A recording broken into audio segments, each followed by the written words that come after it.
এই ভয়ঙ্কর মৃত্যুকূপে মেয়েটি এলো কিভাবে? মেয়েটি এখনো বেঁচে আছে। চল মেয়েটিকে আমাদের রাজার কাছে নিয়ে যাই। জলদি চলো, মেয়েটা এখনো মৃত্যুর সাথে লড়াই করছে। মহারাজ, মেয়েটি অন্ধকার কূপে পড়েছিল, আমরা সেখান থেকে ওকে নিয়ে এসেছি। হয়তো আল্লাহ এই মেয়েটিকে আমাদের অন্ধকার জীবনে আশার আলো করে পাঠিয়েছেন।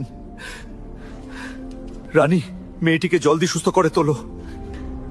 যেভাবেই হোক এই মেয়েটিকে আমাদের বাঁচাতেই হবে।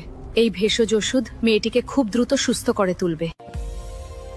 মা, তামান্নাকে আমার রক্তপিপাসু হায়নারা অন্ধকার কূপে নিক্ষেপ করে চিরতরে শেষ করে দিয়েছে। জারগাম, তামান্নার লাশ কি নিজের চোখে দেখেছিস? তাহলে কিভাবে বুঝলি সে শেষ হয়ে গেছে? মা, ওই অভিশপ্ত অন্ধকার কূপে আমার কোনো শক্তি কাজ করে না। কারণ ওই অভিশপ্ত অন্ধকার কূপের গভীরে লুকিয়ে আছে এক প্রাচীন জাদুর তরবারি। যদি তামান্না বেঁচে যায় আর ওই জাদুর তরবারি হাসিল করে ফেলে, তাহলে সে আমাদের পুরো কালো সাম্রাজ্য ধ্বংস করে দেবে। অবশেষে দীর্ঘ যতদিন পর তোমার জ্ঞান ফিরেছে। বলো মা, তুমি কে আর কিভাবে এই মৃত্যুর রাজ্যে এসে পৌঁছালে? আমার নাম তামান্না। আমি হেলেনের অন্ধকার সাম্রাজ্য ধ্বংস করতে এসেছি। কিন্তু আপনারা কারা? আমি এই সাম্রাজ্যের রাজা। ওই জারগাম আমার পুরো সাম্রাজ্য কেড়ে নিয়ে আমাদের এই মৃত্যুকে ফেলে দিয়েছে। মহারাজ, ওই জারগামকে শেষ করার কোনো উপায় কি নেই? আছে মা, এই অভিশপ্ত অন্ধকার কূপেই লুকিয়ে আছে এমন এক শক্তি যা জারগামের মৃত্যুর কারণ হতে পারে। তাহলে মহারাজ, আমাকে সেখানে নিয়ে চলুন। তামান্না, যে শক্তির খোঁজে তুমি চলেছ, সেই শক্তির জন্য আমার অনেক সেনা প্রাণ হারিয়েছে। এই পথ বিপজ্জনক। মহারাজ, আমি মৃত্যুকে ভয় করি না।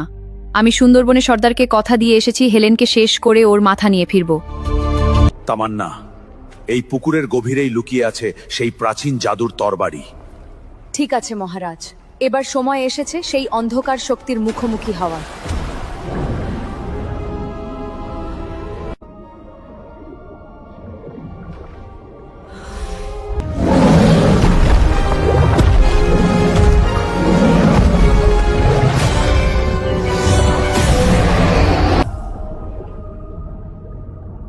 তামান্না, আজ থেকে এই সাম্রাজ্যের মানুষের শেষ আশাটুকু শুধু তুমি।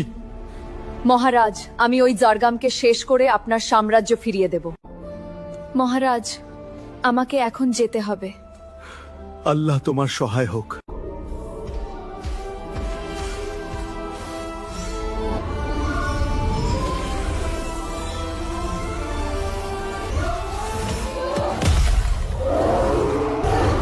তোদের মালিক জারগামের পতন তোদের দিয়েই শুরু করব।